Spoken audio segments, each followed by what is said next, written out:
आजकल सब लोग इस चीज से परेशान हैं कि वह कम उम्र में ही वृद्ध दिखाई देने लगते हैं। उनके सिर के बाल सफेद हो जाते हैं, चेहरे पर झुर्रियां आ जाती हैं, उन्हें विभिन्न प्रकार की बीमारियां हो जाती हैं, मोटापे के शिकार हो जाते हैं। तो आखिर इन सब की वजह क्या है और हम लंबे समय तक जवान कैसे रह सकते हैं? आज इस कहानी में आपको 100 साल तक जवान रहने का रहस्य पता चलेगा। एक समय की बात है, एक गुरुजी जो कि आयुर्वेद के बहुत बड़े झांता थे, वह अपने आश्रम में अपने शिष्यों को उपदेश दे रहे थे। तभी उनके पास एक नौजवान युवक आया। उसकी उम्र लगभग 19-20 साल थी, लेकिन कोई उसे देखकर यह नहीं कह सकता था कि इसकी उम्र 19-20 साल है, कि वह दिखने में लगभग 40-45 साल का लगता था। वह गुरु के पास आता है, उनसे बोलता है कि गुरुदेव, आपके बारे में बहुत सुना है। आपके पास ऐसा मंत्र है, इससे कोई भी व्यक्ति वापस युवा हो सकता है। मेरी उम्र अभी 20 साल है, लेकिन मेरे बाल सफेद हो गए हैं, चेहरे पर झुर्रियां आ गई हैं, मेरी त्वचा रुकी रुकी नजर आती है, किसी भी काम में मेरा मन नहीं लगता, मैं थका थका सा महसूस करता हूं, मुझे आलस आता है। हे गुरुवर, आप मेरी मदद कीजिए, अन्यथा मैं जल्दी ही इस दुनिया से विदा हो जाऊंगा। उस युवक की पूरी बात ध्यान से सुनने के बाद गुरु ने उससे कहा, मेरे पास ऐसा कोई मंत्र नहीं है, लेकिन हां, मेरे पास ऐसे नियम हैं जिन्हें अगर तुमने अपने जीवन में अपना लिया तो तुम लंबे समय तक जवान बने रहोगे। ना तो तुम्हें थकान होगी, ना तुम्हें आलस आएगा, ना तुम्हारी त्वचा की जो चमक है वह गायब होगी।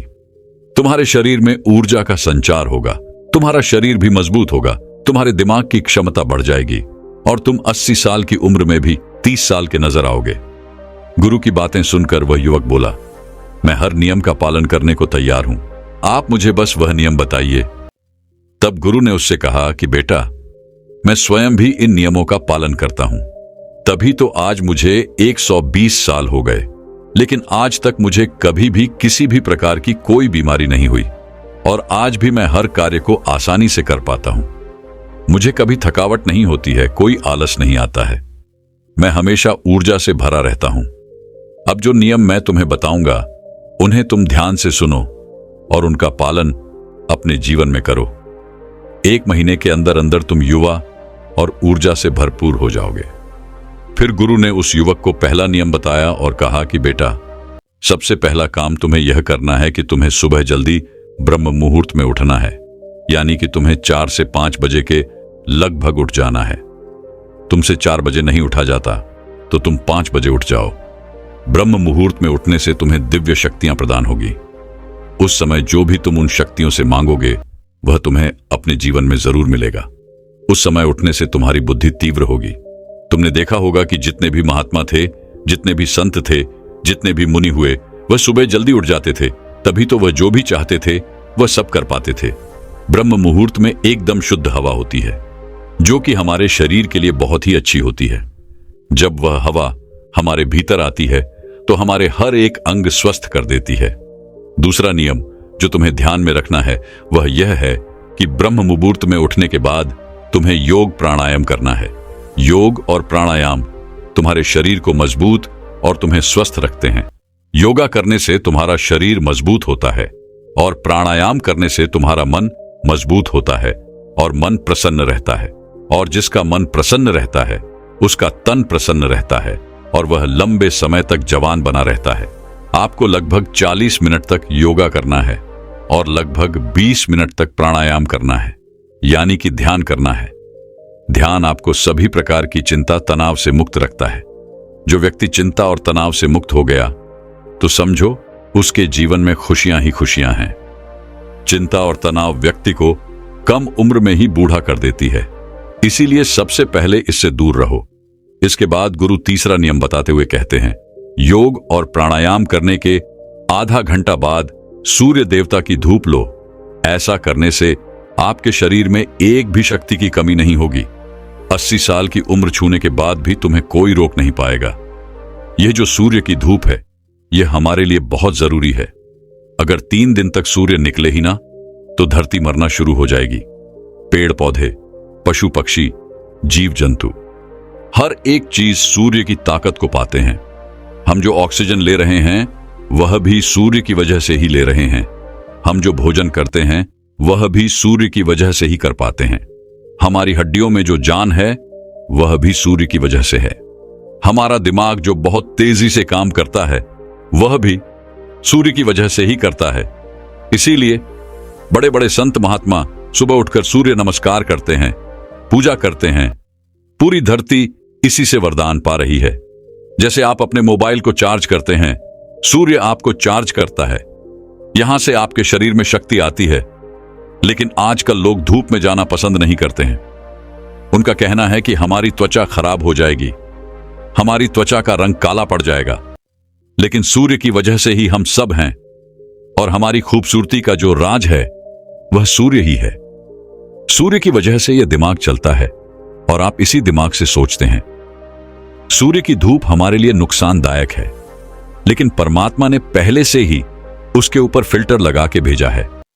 जिस तरह की रोशनी की जरूरत आपको है, उसी तरह की किरणें आपको सूर्य से मिलती है।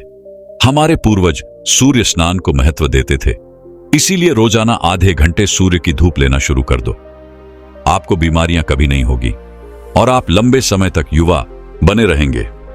इसके बाद गुरु चौथा नियम बताते हुए कहते हैं, अच्छा और सात्विक भोजन करो और इच्छा से थोड़ा कम खाओ। हमें भोजन में ज्यादा से ज्यादा फल और सब्जियों का उपयोग करना चाहिए और कम मसालेदार चीजों का प्रयोग करना चाहिए, क्योंकि फल और सब्जियों को पचाने में मात्र 5 से 6 घंटे लगते हैं। वहीं अनाज को पचाने में 10 से 15 घंटे लग जाते हैं। लेकिन आजकल लोग जो हैं वह सात्विक भोजन खाना भूल गए हैं। उनको सात्विक खाना घास लगता है। वो जब देखो पिज्जा बर्गर खाते रहते हैं, चाउमीन, ऐसी चीजें खाते रहते हैं जो हमें नुकसान पहुंचाती है। उनको ठूस ठूस के खाते रहते हैं। जो चीज वाकई में घास फूस है उनको तो वह खा रहे हैं, और जो चीजें हमारे स्वास्थ्य के लिए लाभदायक हैं उनको वह छोड़ रहे हैं। आपको पता है पिज्जा बर्गर, इनको पचाने में कितना समय लगता है? इनको पचाने में लगभग 8 से 10 घंटे का समय लगता है। और तो और कई बार हम लगातार इनको खाते ही रहते हैं, तो ये हमारे पेट में पच ही नहीं पाते हैं और फिर ये वहीं पर पड़े पड़े सड़ने लगते हैं। और जब यह सड़ने लगते हैं तो वहां पर बहुत सारे बैक्टीरिया उत्पन्न कर देते हैं और फिर वह बैक्टीरिया हमारे पूरे शरीर में जाते हैं। जहर थोड़ा सा ही हो, लेकिन थोड़ा सा जहर आपको मृत्यु की सैया पर ले जा सकता है।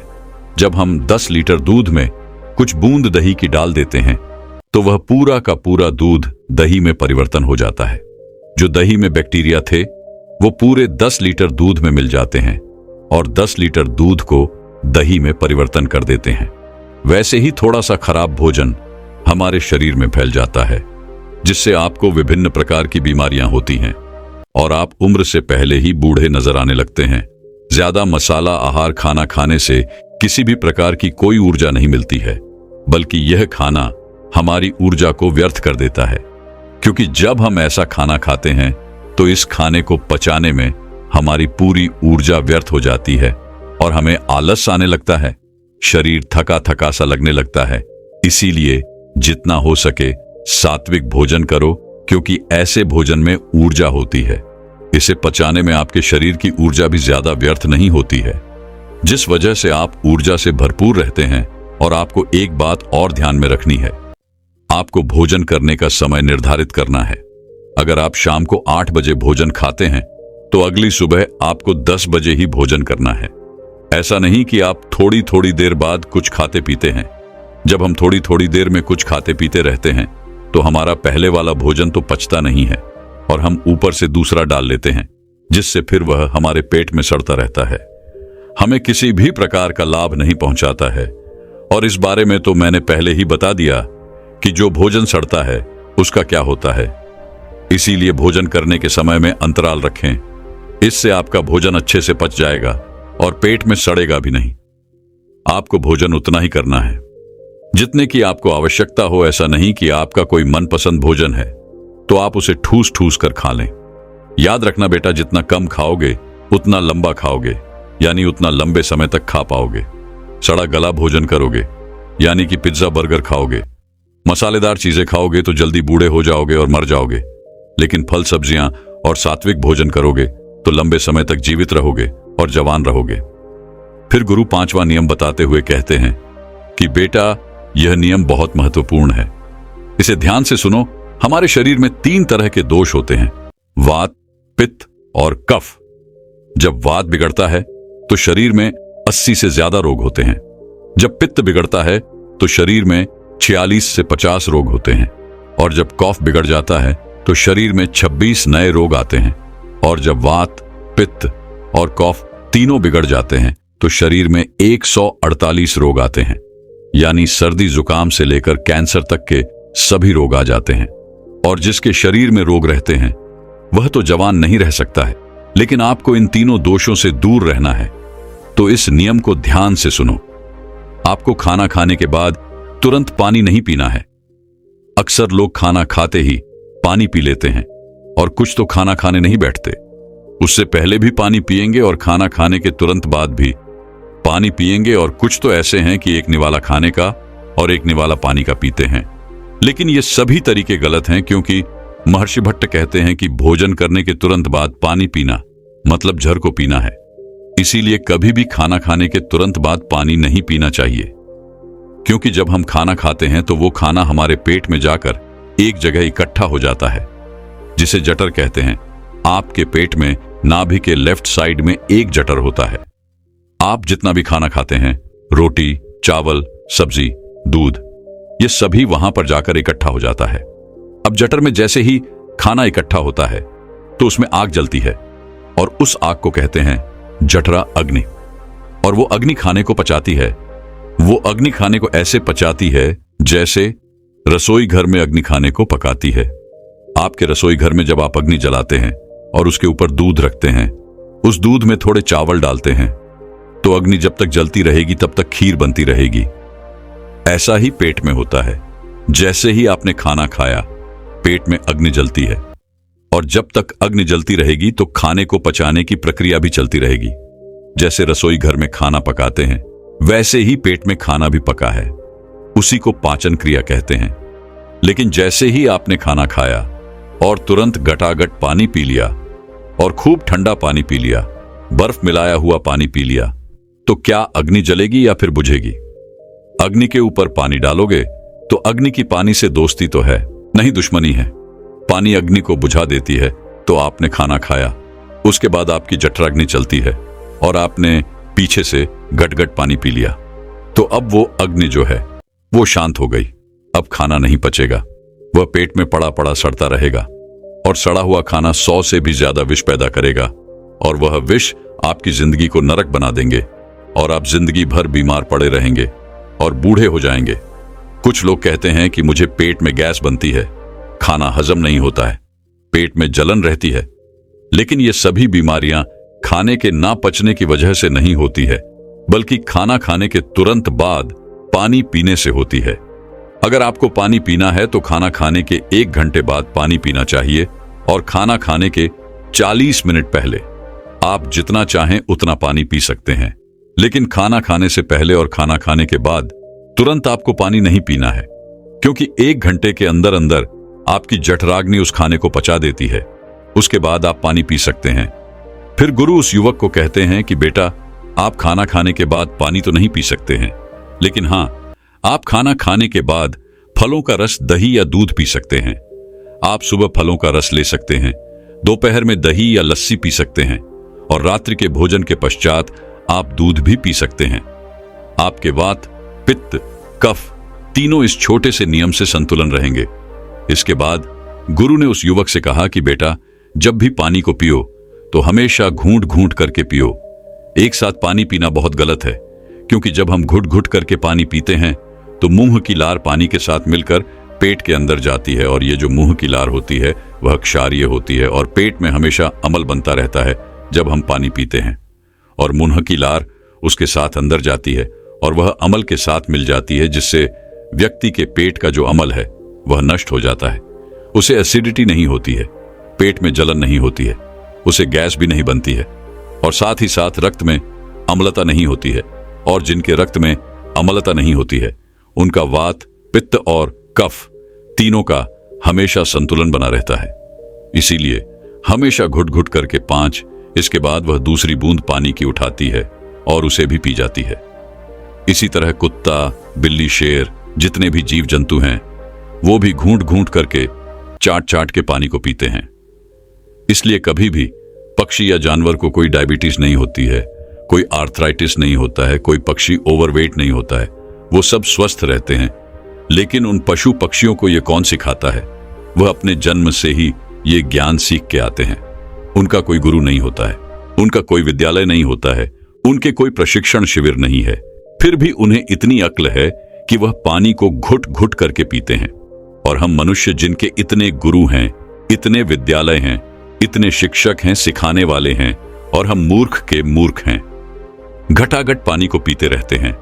फिर गुरु उस युवक से कहते हैं कि चाहे कितनी भी प्यास क्यों न लगे, लेकिन कभी भी ठंडा पानी नहीं पीना चाहिए, क्योंकि हमारा पेट वो गर्म रहता है। और जब हम ठंडा पानी पीते हैं तो हमारे पेट में झगड़ा शुरू हो जाता है। या तो पेट पानी को गर्म करें या फिर पानी पेट को ठंडा करें। और अगर पानी ने पेट को ठंडा कर दिया तो पेट के ठंडे होते ही आपका हृदय ठंडा हो जाएगा। हृदय के ठंडे होते ही मस्तिष्क ठंडा हो जाएगा। मस्तिष्क के ठंडे होते ही आदमी ठंडा, और आदमी के ठंडे होते ही राम नाम सत्य हो जाता है। अगर आपको ठंडा पानी पीना है तो आप मिट्टी के घड़े का ठंडा पानी पी सकते हैं। इसके बाद गुरु उस युवक को छठा नियम बताते हुए कहते हैं कि जीवन में हर तरीके के नशे से दूर रहो, चाहे फिर वह बीड़ी हो, सिगरेट हो, तंबाकू, शराब। ये सब चीजें आपके शरीर में जहर का काम करती हैं। ये आपके शरीर को अंदर से धीरे धीरे खोखला करती रहती है। जैसे दीमक एक पेड़ को अंदर से खोखला करती है। वो पेड़ बाहर से तो बहुत सुंदर दिखाई पड़ता है, लेकिन अंदर ही अंदर वो कमजोर हो जाता है। फिर एक दिन हवा के झोंके के साथ वह गिर जाता है। वैसे ये सारी चीजें वह हमें अंदर से कमजोर बनाती है, और फिर एक दिन यह आपको समाप्त कर देती है। इसीलिए जितना हो सके नशीले चीजों से दूर रहो।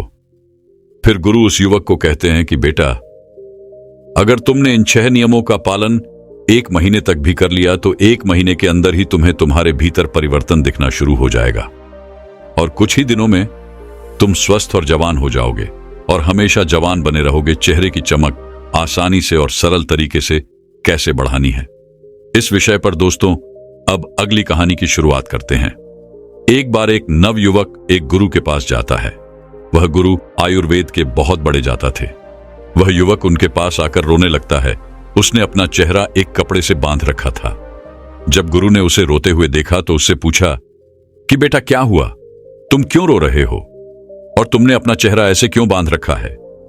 तब उस युवक ने रोते हुए कहा, मैंने अपने आप को सुंदर दिखाने के लिए अपने चेहरे पर बहुत सारी चीजों का प्रयोग किया, लेकिन फिर भी मेरे चेहरे पर निखार नहीं आया, बल्कि मेरा चेहरा वह पहले से और भी ज्यादा खराब हो गया। अब तो मुझे खुद को ही अपना चेहरा बुरा लगता है।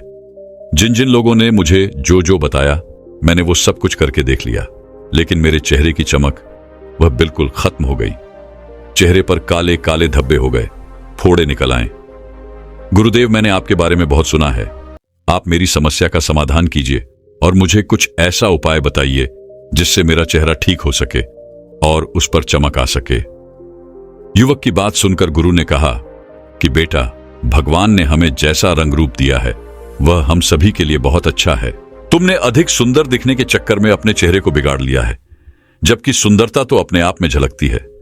फिर गुरु उसे कहते हैं कि बेटा, अब जो मैं तुम्हें बताऊंगा तुम उन नियमों का पालन करना, और आज मैं तुम्हें 2 ऐसे फेस पैक के बारे में बताऊंगा जिसे अगर तुम अपने चेहरे पर लगाओगे तो तुम्हें 1 दिन में ही उसका असर नजर आएगा। 7 दिन में तुम्हारा चेहरा बिल्कुल ठीक हो जाएगा और तुम्हारे चेहरे पर एक अलग ही निखार आएगा। और मेरे द्वारा बताए गए नियमों का अगर तुम पालन करते हो तो तुम्हारा चेहरा कभी भी भविष्य में खराब नहीं होगा और तुम वृद्धावस्था में भी युवा नजर आओगे। गुरु की बात सुनकर युवक ने कहा कि गुरुदेव, आपके बताए हुए नियमों का पालन मैं अवश्य करूंगा। फिर गुरु उसी वक्त से कहते हैं कि बेटा, जैसे एक पेड़ को कीटाणुओं से बचाने के लिए हम उसके ऊपर बाहर से दवाई छिड़कते हैं और उसे विकसित करने के लिए उसमें पानी डालते हैं, खाद डालते हैं ताकि वो पेड़ अच्छे से फल फूल दे सके, लेकिन क्या बाहरी देखभाल करने से वो पेड़ हमें फल फूल दे सकता है? नहीं ना। वैसे ही हमारी त्वचा है, अगर हम इस पर बाहर से ही चीजों का उपयोग करेंगे तो ये ग्लो नहीं करेगी। इसके लिए हमें इसकी अंदर से देखभाल करने की आवश्यकता है। जैसे हम पेड़ की जड़ में खाद और पानी डालते हैं, वैसे ही हमें अपने शरीर के अंदर ऐसे पोषक तत्वों को डालना है जो हमारी त्वचा के ऊपर निखार लाएं, चमक लाएं। फिर गुरु उस युवक से कहते हैं कि बेटा, सबसे पहले तुम यह समझो कि तुम्हें किन नियमों का पालन करना है जिससे कि तुम्हारा चेहरा वृद्धावस्था में भी जवान रहे। फिर गुरु उस युवक से कहते हैं कि बेटा, सबसे पहली चीज जो तुम्हें ध्यान रखनी है वह यह है कि तुम्हारा पाचन तंत्र अच्छा होना चाहिए, क्योंकि जब भी आप किसी चीज का प्रयोग अपनी त्वचा पर बाहर से करते हो, चाहे वो चीज अच्छी हो, आयुर्वेदिक हो, लेकिन वह केवल आपके शरीर की ऊपरी सतह को ही प्रभावित करती है। अंदरूनी सतह पर वह कोई कार्य नहीं करती है। आपकी त्वचा की 3 सतह होती है। जब आप त्वचा के ऊपर कुछ लगाते हैं तो केवल एक सतह प्रभावित होती है, दूसरी ओर तीसरी सतह पर इसका कोई प्रभाव नहीं पड़ता है। लेकिन जब आप कुछ पोषक तत्व खाते हैं और वो आपके शरीर में जाते हैं तो आपकी तीनों सतह प्रभावित होती है। लेकिन अगर आपका पाचन तंत्र खराब है तो आप जो भी खा रहे हैं वो पोषक तत्व ठीक तरीके से आपके शरीर को नहीं लगेंगे। फिर चाहे आप कितना भी अच्छा भोजन क्यों ना कर लें, लेकिन वो आपकी त्वचा को मिल ही नहीं पाएंगे, जिससे कि आपके चेहरे पर उसके प्रभाव दिखेंगे। पाचन तंत्र की खराबी होने पर चेहरे पर फोड़े निकल आते हैं। इसीलिए सबसे पहले आपको यह ध्यान में रखना है कि आपका पाचन तंत्र ठीक रहे। फिर गुरु उस युवक से कहते हैं कि बेटा, दूसरी बात जो तुम्हें ध्यान में रखनी है वो ये है कि तुम्हारा शरीर अंदर से साफ रहना चाहिए, क्योंकि जब हमारे शरीर में विष बढ़ जाता है तो किसी ना किसी माध्यम से वह बाहर निकलने का प्रयास तो करता है। फिर चाहे बहुत सारे कील मुहासे आपके चेहरे पर हों या फिर आपकी स्किन पर खुजली हो, अलग अलग प्रकार की स्किन की समस्या आपको हो सकती है। यहां तक कि त्वचा बेजान होना भी शुरू हो जाती है, झुर्रियां पड़ना शुरू हो जाती है।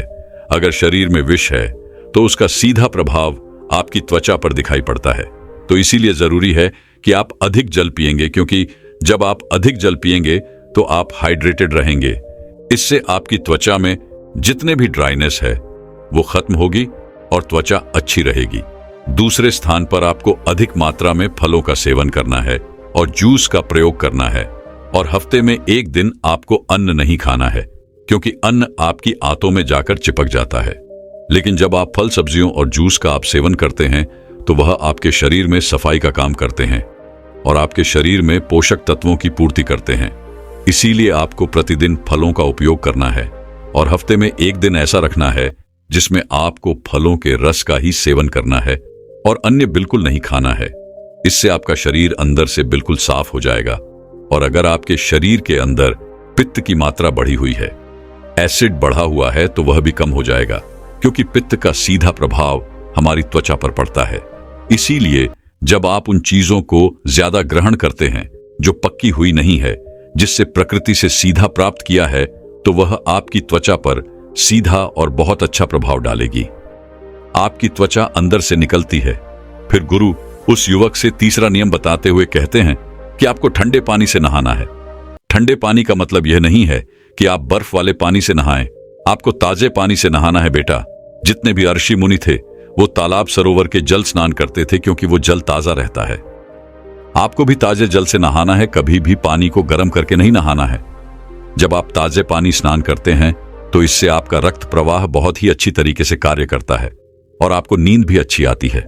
जितना भी तनाव आपके शरीर के अंदर है वो बिल्कुल खत्म हो जाता है।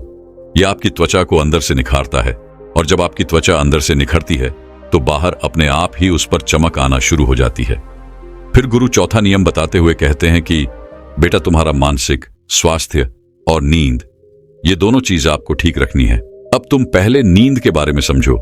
अगर आप 1 दिन भी ठीक से नहीं सोते हैं तो दूसरे दिन आपका चेहरा वह उतरा नजर आता है।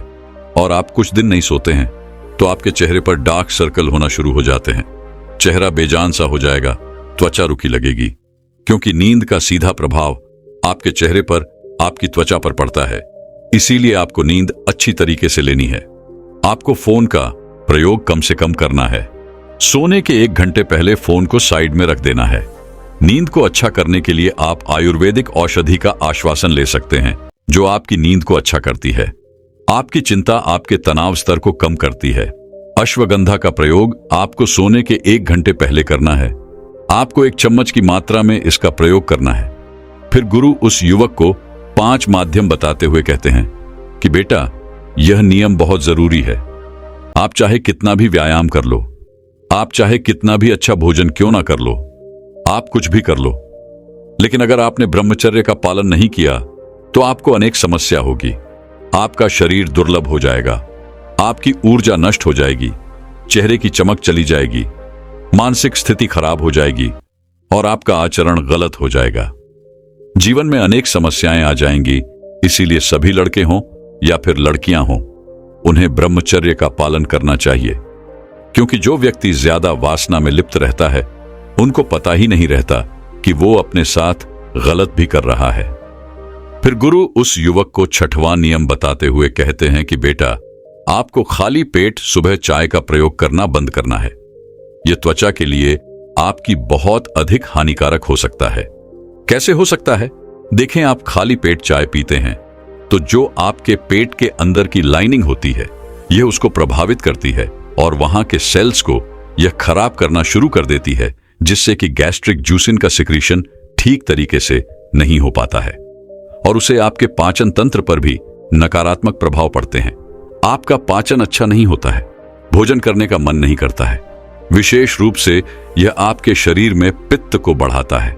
वात, पित्त, कफ, यह 3 दोष होते हैं।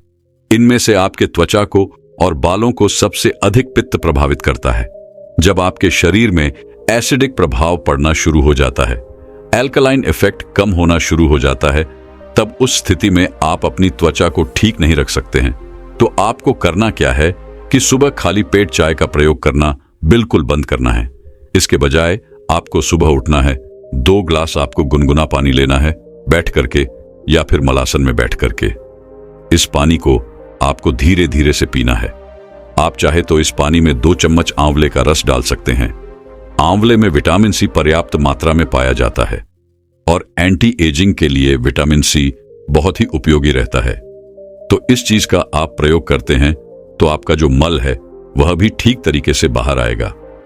किसी को कॉन्स्टिपेशन की समस्या रहती है, उसे बहुत ही लाभ मिलेगा और यह आपके शरीर में अल्कलाइन इफेक्ट को बढ़ाएगा, एसिड को कम करेगा, पाचन को मजबूत बनाएगा और अनेक बीमारियों से आपको बचाएगा।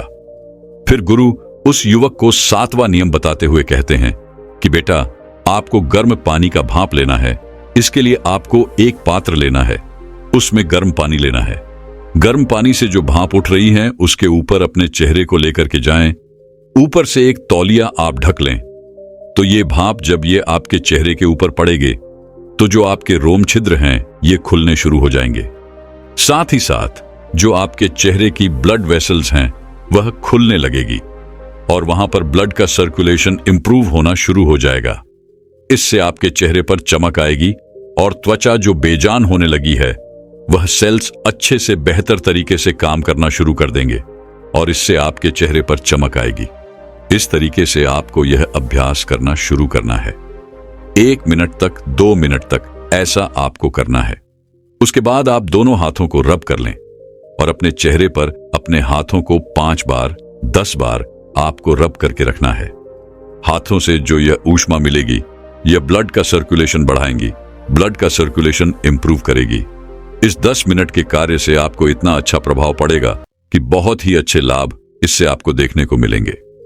फिर गुरु उस युवक को 7वां नियम बताते हुए कहते हैं कि बेटा, धूप की किरणों से बचे।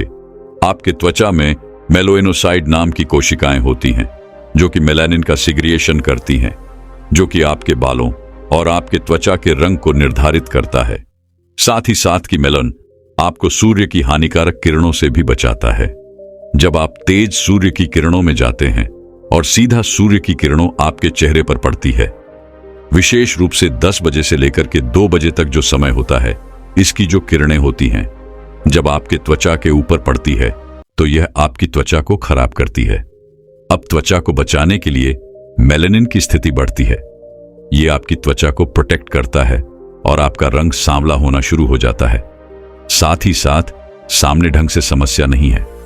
बात यह है कि यह जो अंदरूनी लेयर्स होती है आपकी स्किन की, उनको भी यह किरणें डैमेज करना शुरू कर देती हैं और आपकी स्किन होनी शुरू हो जाती है, बेजान होनी शुरू हो जाती है, रुचि शुरू हो जाती है। बेटा, अब मेरे कहने का अर्थ यह नहीं है कि बाहर ना निकलो, कार्य ना करो, घर पर बैठे रहो नहीं, आप जब बाहर निकलो तो आलू बुखारा का पत्ता लेकर के उसका गोदाम निकाल ले और उसको चेहरे पर मालिश कर ले अच्छे से।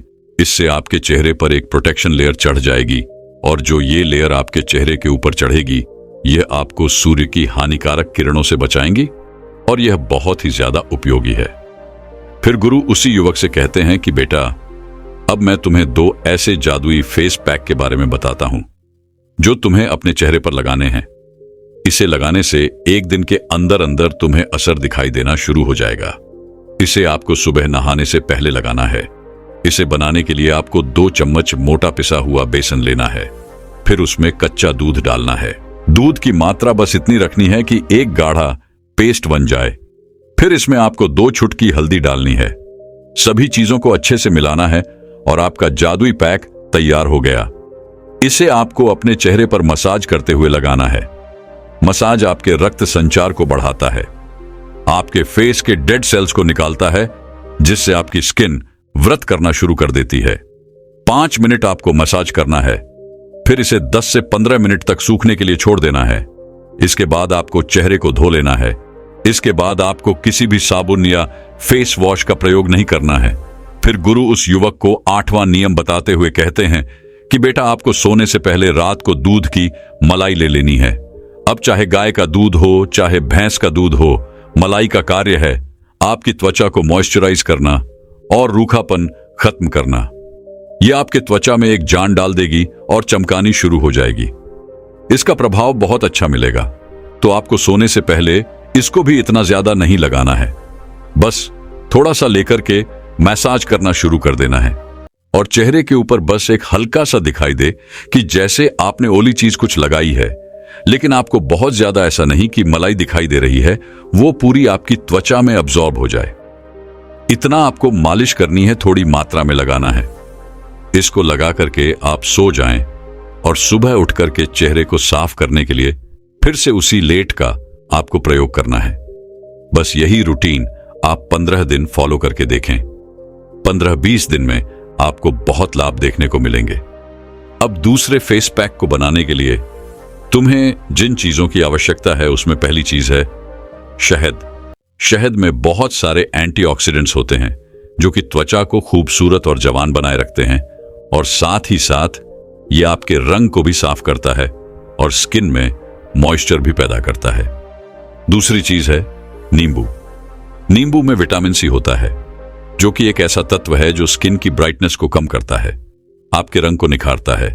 एक विटामिन सी स्किन की पिगमेंटेशन को कम करता है और त्वचा के अंदर इवन टोन को प्रमोट करता है। जब आप अपनी ये त्वचा पर नींबू लगाते हैं तो आपका चेहरा चमक उठता है, चेहरे पर एक अलग ही प्रकार का निखार आता है। तीसरी चीज है पपीता। पपीता भी स्किन के लिए बेहद फायदेमंद है। इसमें पपी नाम का एक एंजाइम होता है जो कि प्राकृतिक तरीके से काम करता है, यानी ये आपकी त्वचा के अंदर जितनी भी डेड सेल्स होती है उनको खत्म करता है और त्वचा को निखारता है, जिससे त्वचा जवान नजर आती है। चौथी चीज है मुल्तानी मिट्टी।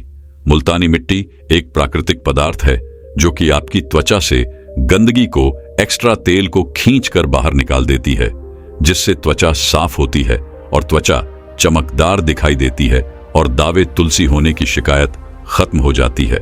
फिर गुरु उस युवक से कहते हैं कि बेटा, अब तुम यह समझो कि इस फेस पैक को तुम्हें तैयार कैसे करना है। इसके बारे में तुम समझो। तुम्हें एक पपीते का बड़ा सा टुकड़ा लेना है और उसका छिलका उतार कर उसको छोटा करके अच्छे से आटे की तरह मल लेना है, जिससे कि अच्छी तरीके से उसका पेस्ट बन जाएगा। इसके बाद आपको 1 चम्मच शहद डालनी है और फिर इसमें 1 चम्मच नींबू का रस डालना है। नींबू का रस आपकी त्वचा पर चमक लाएगा। फिर इसमें 1 चम्मच मुल्तानी मिट्टी मिला देनी है, जिससे कि यह आपकी त्वचा की गंदगी को बाहर निकाल देगा। अब इन चारों चीजों को अच्छी तरीके से मिला लेना है, जिससे एक पेस्ट बनकर तैयार हो जाएगा। इस पेस्ट को लगाने से पहले आप अपने चेहरे को अच्छी तरीके से साफ कर लें।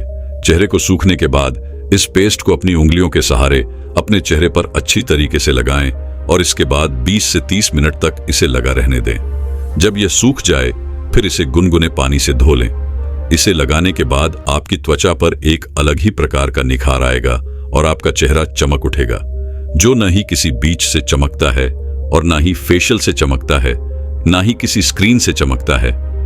फिर गुरु उस युवक से कहते हैं कि बेटा, हमारी त्वचा बहुत ही कोमल होती है, इसीलिए इस पर किसी भी तरह का केमिकल प्रोडक्ट इस्तेमाल नहीं करना चाहिए, क्योंकि इससे कभी कभार गंभीर बीमारियां हो सकती हैं। बहुत से लोगों को स्किन कैंसर हो जाता है। इसीलिए प्रकृति से प्राप्त चीजों का ही इस्तेमाल करें, क्योंकि यह आपकी त्वचा को किसी भी तरह का कोई नुकसान नहीं पहुंचाती है और आपके लिए बिल्कुल सही रहती है। तो बस इतना सा आपको करना है, वह नियम जो हमने बताए वह आप अवश्य प्रेम करें और फिर आप 20 दिन के बाद आकर के साझा भी करें अपना अनुभव कि क्या आपको आपकी त्वचा के ऊपर प्रभाव देखने को मिले हैं। जिन भी व्यक्तियों ने इस तरीके से इन नियमों का पालन किया और इस प्रयोग को किया है, बहुत अच्छे लाभ मिले हैं और अनेक वजह से संबंधित समस्याएं भी समाप्त हो गई हैं।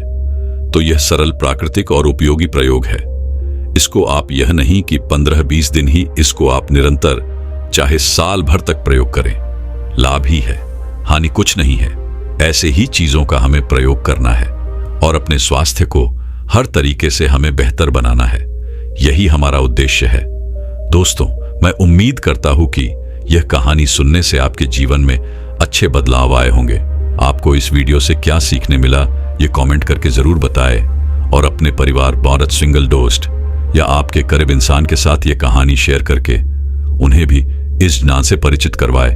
बाकी अगर आपको ये वीडियो दिल से अच्छी लगी हो तो ही इस वीडियो को लाइक कर देना और आपने अब तक इस चैनल को सब्सक्राइब न किया हो तो चैनल को सब्सक्राइब भी जरूर कर देना।